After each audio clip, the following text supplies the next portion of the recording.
Hi there, my name's David Sinclair and I'm here today to talk about whiskey.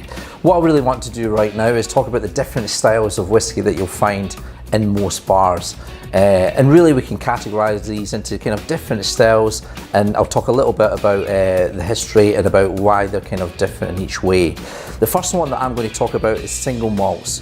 Single malts are really kind of what we see as the traditional whiskies that you'll find in your bar. Here we have Lagavulin. You can also have whiskies like Glenmorangie, Glenkinchie, Singleton, Cardew.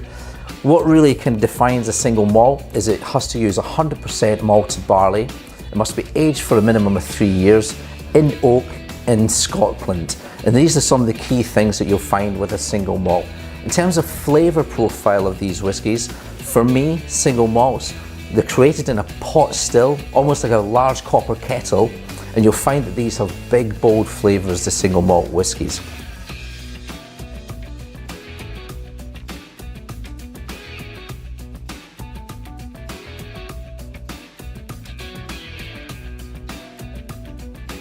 The second one I'm going to move on to here, this is Hay Club, and this is a single grain whiskey.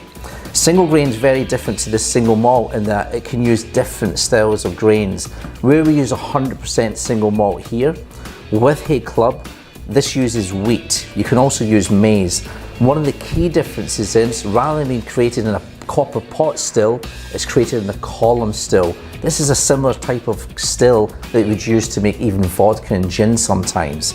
The main difference with something, a single grain whiskey like Hay Club here, is you're always usually going to get a very light style of character. So you won't get the big bold flavours that you'll find in a single malt. This tends to also be matured in 100% American oak, and we're going to come on to talk about wood a little bit later on. But these are ex-bourbon casks which deliver a lot of sweetness.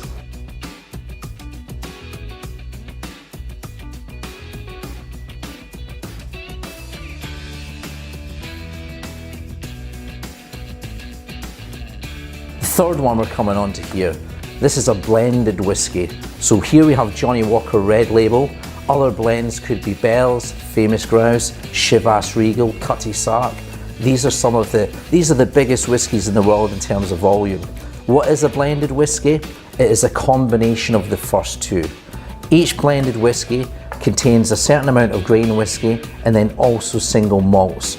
So your blended whiskies are also going to have slightly different styles of flavour and almost layers of complexity. You're not going to sometimes get one style of flavour.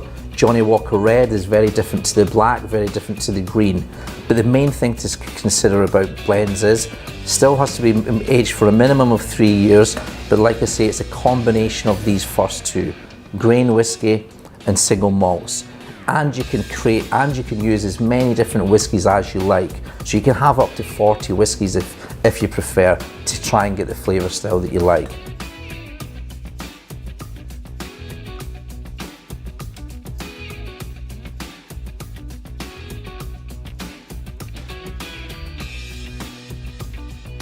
And the last one that I'm going to talk about, this is a category you don't see that often. This is a blended malt.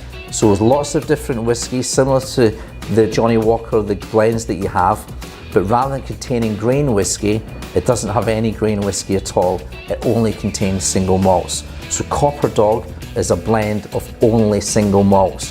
Why is that different to, say, a blend like Johnnie Walker? Well, because it doesn't contain the grain whiskey part, you're going to get a lot more texture and a lot more mouthfeel, and this is going to be a bigger flavour, just like I described with the single malt.